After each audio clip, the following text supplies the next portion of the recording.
First of all, Chairman, thank you for sparing some time today. No problem. I suppose the first place to start is with the brand new North Bank behind you. Fans got a first taste of it at the Arsenal game last week. Just how pleased are you with the end result? I'm thrilled.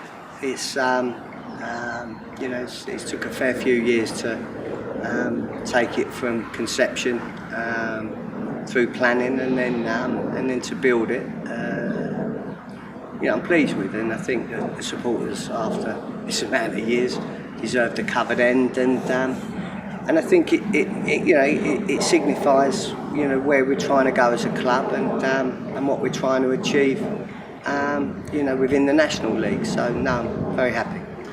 Moving on to another one of our summer builds, the brand new Premier League style changing rooms. They received a huge amount of praise from fans of Premier League clubs themselves on social media.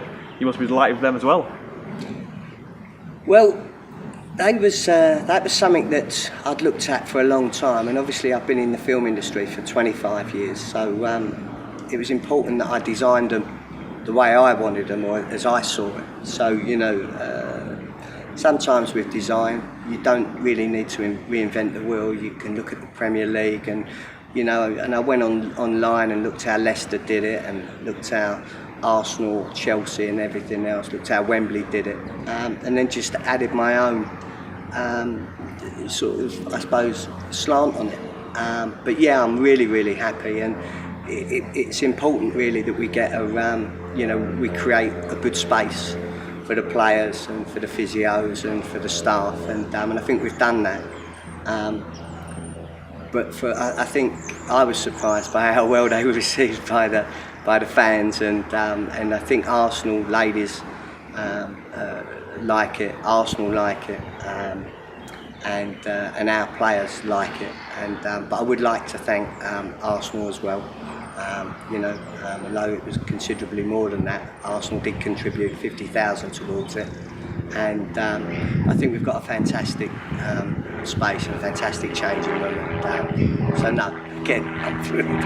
How does that make you feel when other fans of Premier League clubs are saying how jealous they are of these change rooms and non-league clubs still? Well, I don't go on social media, so I have to rely on you guys to tell me. So, but I was aware through you and through Grant and other people at the club that people, liked the look of them and liked what we've done, and But I used my local builder, Simon at Adco. I used a company called AJ Bins, who did a fantastic job for me. We worked ever so hard on that design, and they worked with me on the detail. And again, being in film for as long as I've been, as a prop master, sometimes it is about the detail. And so I had good collaborators with me, and patient people, so that we got the products right, we got the look right. I think we got the colour scheme right, and again, no, really pleased with how they've come about. And it's always nice when people are complimentary. So no, again, really happy with the response and the reaction. You've mentioned plans in the past to redevelop the East Stand as well as the South Stand. Are these plans still in place, and if so, when can we expect work to start on these two builds? Well, that's quite difficult really. On the East Stand, I mean, I've been asked by the council to come up with a 5-year master plan, which we've done, but it doesn't quite fit in with, I think, how they see things. And so the East Stand will probably be a much reduced project if we ever get to it. And in terms of the South Stand, we're in talks with the council, but that's more important because we need some land from the South Stand if we're ever to hit the Football League. The council have now taken the Bowls Green and moved that, and they've got, they're looking, I think, at how they define and extend their car parks and what they want to do with the Bowls Green building and that type of stuff, which I'm not privy to. So we're putting a proposition to them in terms of what we feel we would need to take this ground over 5,000, which will give us, which could then give us the EFL ground graded, which we would need if we're to ever get ourselves to the Football League one day. But they're all conversations which need to be had. We have to be very mindful that it's right for the town, right for the local residents, and so yeah, I think there'll be progress made over the next 2 or 3 months, but but we're still back at the embryonic stage of where we was, because as I say, the way that the park's been reconfigured, and the way that the bowls green's been now taken from as a local amenity and moved, means that we've probably got to have some more serious discussions before I can give you a true answer on that. Some of the Wood supporters were starting to worry about the lack of transfer activity in May and June, the time you call silly season. They shouldn't have worried though. 5 new signings through the door now, all of which looked extremely exciting on Saturday. Obviously 4 featured, 5 came in, 5th signing came in recently. Was it a case of just biding your time? Yeah, listen, I'm 21 years in. This has been my 21st season, and it is really tempting to go and put signings on the board early, and sometimes you can sign what's available and not what you need. And again, sometimes I say to Luke, youth's wasted on the young, and we have to be careful. With a budget like ours, it was very, very important that we stayed within the figures which we operate within, and that's important. Some of the players that we've brought in, they're very much here because they wanted to be here, not because, believe it or not, that they've come in for a wage rise. And I can categorically tell you, whether it's Pierre Mongoya, Adam McDonald, Tyrone Marsh, Young, those three have all come here and they've taken a cut to be here. And I have to say, they've been very, very reasonable as their representatives. And so, obviously, I'm pleased with that. Cabby's come in, we're thrilled to have him. He's stepping up a division, and how we sold Cabby, because there was a lot of interest in him, was, do you really want to go into Division 2 and sit on benches and get swallowed up? You can have one great season in the Conference South, but you need to play. And if he plays and lets his feet do the talking, the rest of it will take care of itself. So he's come here, and we're thrilled to have him. And then we moved on. We know we needed to strengthen defensively, and we've gone and taken Jordan Thompson from Coventry, and we're very thankful for them because they've picked up, a decent proportion of his wages, while they're asking us to help with his development. And obviously he's a Coventry player, and it's part of their development programme. We understand that, but we're more than pleased to help. And again, perhaps our signings aren't quite over yet. We're very keen on improving on last year. We're very mindful of our budget, and at the moment, by doing good business, we've still got a couple of bob left, and we'll see how far we can take that.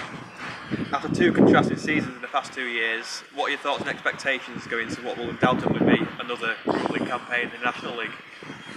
It's a tough division, isn't it? You look at the Chesterfields and the Wrexhams. You look at Notts County coming down, and I know they're in turmoil at the moment.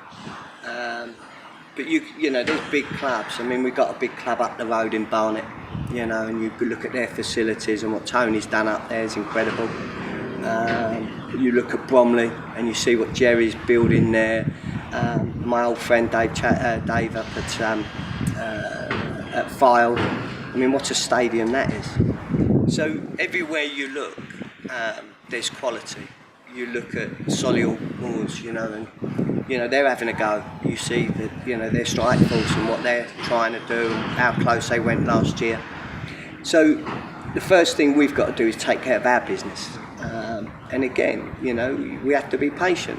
We've done that, we let silly season in May and June get out of the way. We were very quiet. We did our business, as I say, in a controlled manner, and that's how we have to operate. But we're always confident in ourselves. We know we're an underdog club. We know everybody's gonna, comment on how bad our support is and all the other things. But our club's open 52 weeks of the year. We have the largest sports education programme in the UK. We've built this club from the bottom up. We love the misconception that our success is built on Arsenal.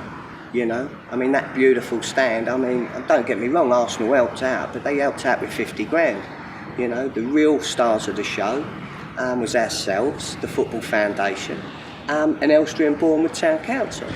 But having Arsenal here is fantastic.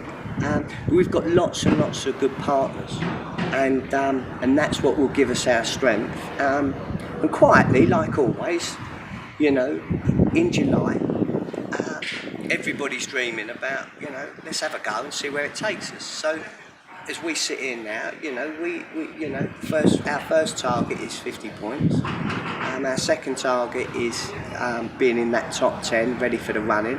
Our third target is the playoffs, and we feel we're capable of that. But again, it's like you said, it's a grueling season. And we all know. We start well, we're well beaters, and we start badly, we're egg beaters, and that's really how we are. But we'll be all right. Like I always tell people, when they had us I think they had us favourites to be relegated 2 weeks ago, and now dark horses 2 weeks later. That's football, isn't it? But out of 21 seasons, as I say, there's nothing that's going to come this season that hasn't been thrown at us before, and that we won't cope with. We are still in recruitment season for the PASE Academy. 2 further trials announced for July. It's gearing up to be another successful year for BW Pace and Barnet and Southgate College, isn't it? Yeah.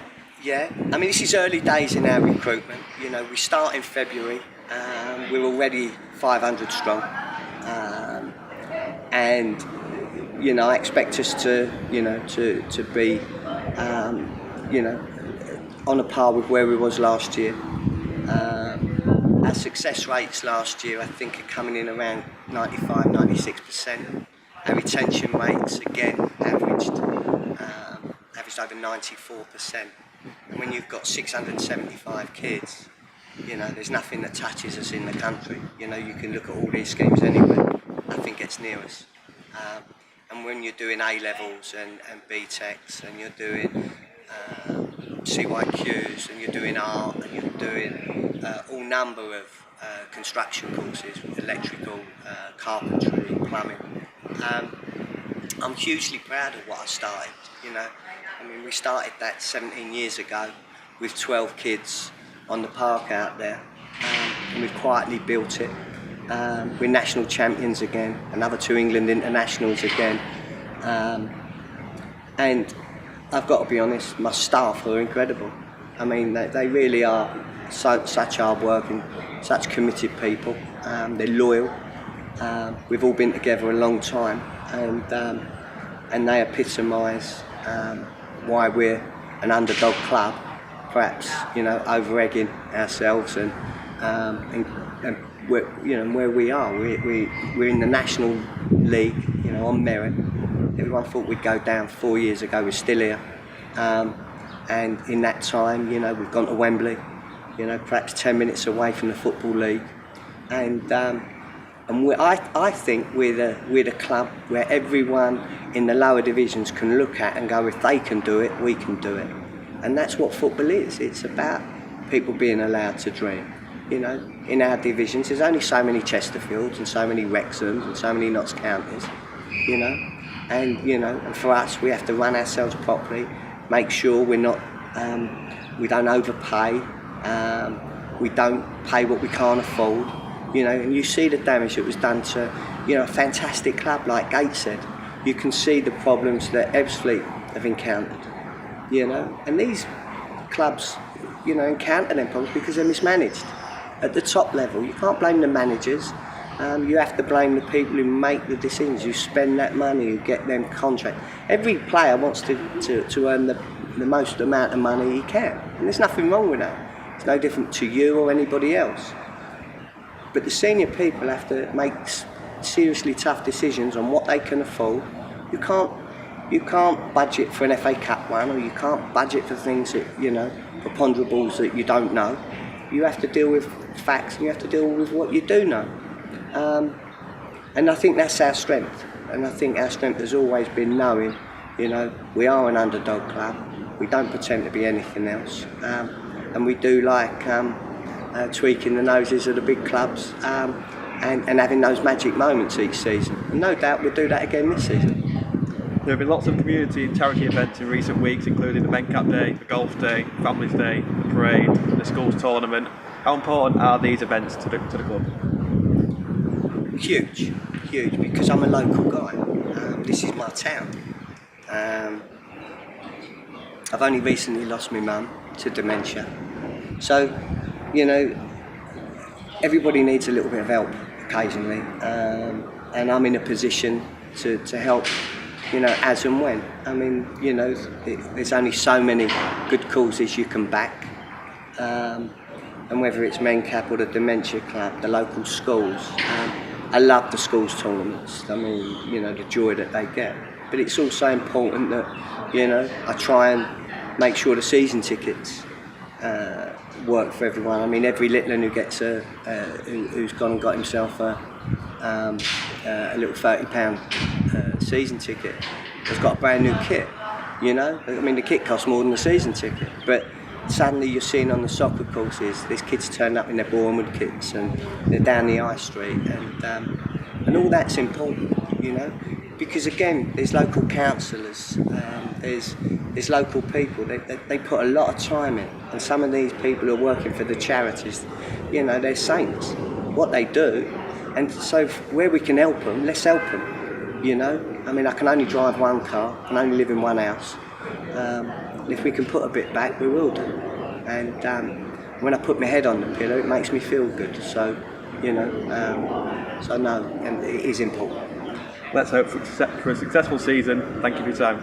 No, my pleasure. And hopefully, if anyone's listening to this, get your season tickets, and let's see if we can get those season tickets above 500. We're at about 460 at the moment, and we're going to need an increased crowd here this year. They've got a covered stand, they've got a new North Bank. We need a bit of noise and a bit of atmosphere, and the rest of it we'll do our best to make it a memorable season. Thank you. Thank you.